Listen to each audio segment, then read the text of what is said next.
Hello दोस्तों, कैसे हैं आप सब। हमारी आज की कहानी का नाम है मतलब का रिश्ता।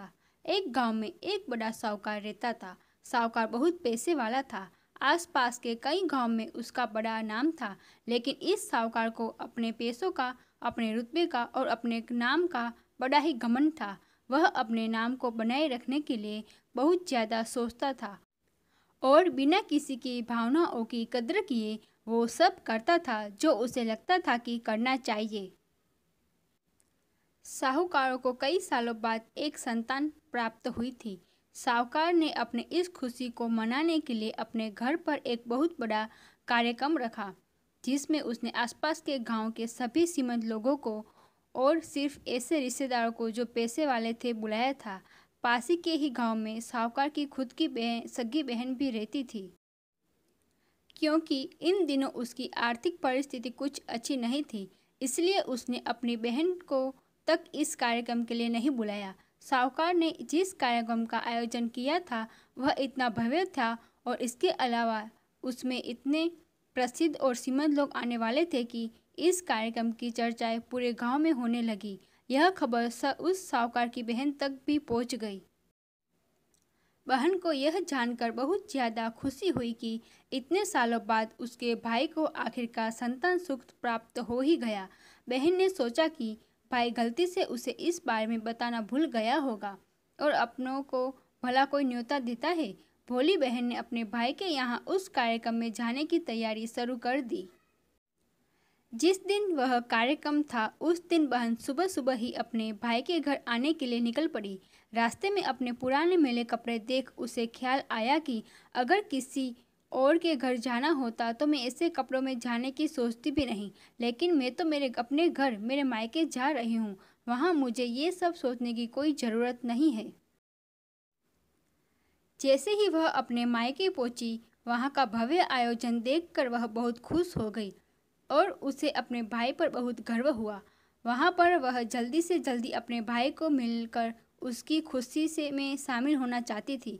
वह तुरंत सीढ़ियाँ चढ़कर घर के अंदर प्रवेश कर गई। उसने देखा कि उसका भाई मेहमान के तौर पर आए सभी धनाढ्य और नामी लोगों का स्वागत करने में व्यस्त है। बहन जैसे ही अपने भाई की तरफ उससे मिलने के लिए बढ़ी, उसके भाई की नज़रें उस पर पड़ गई और अपनी बहन को ऐसे मैले पुराने कपड़ों में देखकर भाई ने उससे मिलना तो दूर बल्कि तुरंत बहाना बनाकर वहां से निकल गया। बहन ने सोचा इतने लोगों में बेचारा अकेला भाई क्या क्या करे, जरूर उसे कुछ काम याद आया होगा, इसलिए वहां से चला गया होगा। बहन बाद में अपनी भाभी से मिलने गई। भाभी ने उसका स्वागत किया और उसे खाना खाने के लिए आग्रह किया। बहन ने सोचा ठीक है, पहले खाना खा लेती हूँ, फिर बाद में आराम से भाई से मिल लूँगी। बहन खाना खाने के लिए पंगत में बैठी। साहूकार भाई ने देखा कि अपनी सभी धनवान मेहमानों के बीच उसकी गरीब बहन बैठी हुई है। सभी कीमती पोशाक पहने लोगों के बीच उसकी बहन जो पुराने मैले कपड़े पहनकर बैठी थी, वह साहूकार से देखा नहीं गया। उसने अपनी बहन को अपने पास बुलवाया, भला बुरा सुनाया और वहां से जाने के लिए बोला। बहन ने अपने सपने में भी नहीं सोचा था कि उसके साथ कभी ऐसा व्यवहार भी हो सकता है, और वह भी उसके खुद के मायके में। अपना अपमान होने के बाद बहन तुरंत अपने घर ससुराल जाने के लिए चल पड़ी।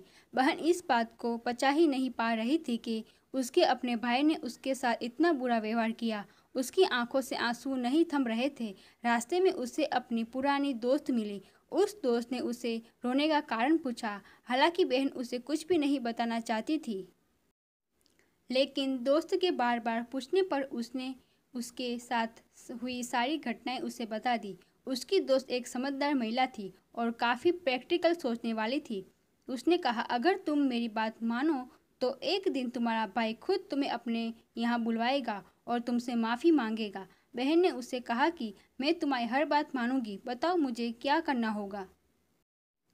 दोस्त ने कहा कि तुम इस अपमान को, इस दुख को एक दिशा दे दो और कोई गृह उद्योग शुरू कर दो। उसमें इतनी मेहनत करो कि उस काम में तुमसे अच्छा कोई भी ना हो। बहन को अपने दोस्त की बात सही लगी। उसने घर पहुंचकर अपने आंसू पोंछकर उसी दिन से एक गृह उद्योग शुरू किया।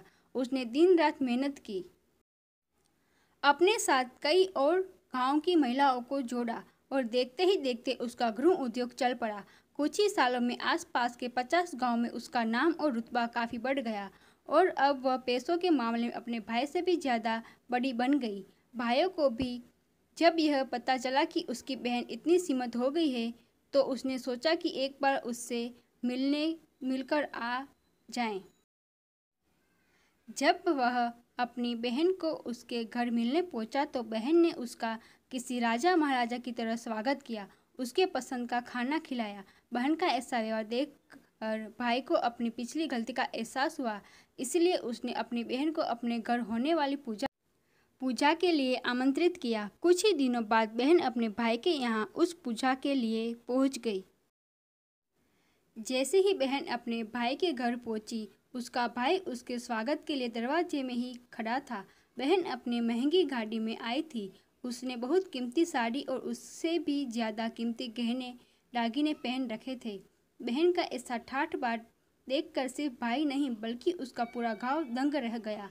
भाई दौड़कर आया और बहन की गाड़ी का दरवाज़ा खोलकर उसे बाहर आने के लिए कहा और बड़े प्यार से उसे पूजा का प्रसाद ग्रहण करने के लिए बुलाया। बहन को इस बार 12 पकवान परोसे गए थे। चांदी की थाली में उसे खाना दिया गया था। वह साथ में एक सोने की चम्मच भी रखी गई थी। उसके बैठने के लिए बेशक कीमती पाट रखा गया था।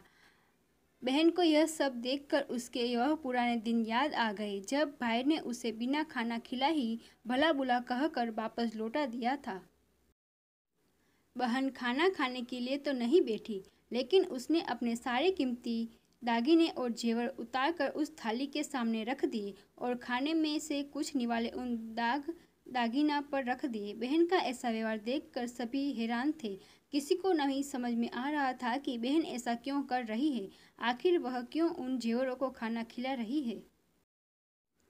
जब सभी ने उससे पूछा कि वह क्यों ऐसा कर रही है, तब बहन ने उस सबके सामने बताया कि आज जो उसका इतना मान सम्मान हो रहा है वह दरअसल उसका नहीं, उसके इन्हीं कीमती दागिनों और कपड़ों का हो रहा है, क्योंकि मैं तो अभी भी वही पुरानी साहूकार की बहन ही हूँ। अगर कुछ बदला है तो वह मेरी परिस्थिति है, मेरे कपड़े और गहने हैं। भाई ने अपनी गलती का एहसास होने पर इस बार अपनी बहन के पैर पकड़कर माफ़ी मांगी। बहन जो पहले भी अपने भाई से निस्वार्थ प्रेम करती थी, उसने अपने भाइयों को माफ़ कर दिया और उसे गले से लगा लिया। दोस्तों, पैसे सिर्फ हमारे जीवन को सरल बनाने के लिए है, जबकि रिश्ते जीवन में मिले किसी वरदान की तरह है। अगर उन्हें सच्चे मन से और निस्वार्थ भाव से निभाई जाए, पैसे खर्च हो जाए तो आप बाद में भी कमा सकते हैं, मगर रिश्ते खर्च हो जाए तो दुनिया का सारा धन भी आपको उन्हें वापस नहीं दिला सकता। आशा करती हूँ कि आपको ये कहानी पसंद आई होगी। धन्यवाद।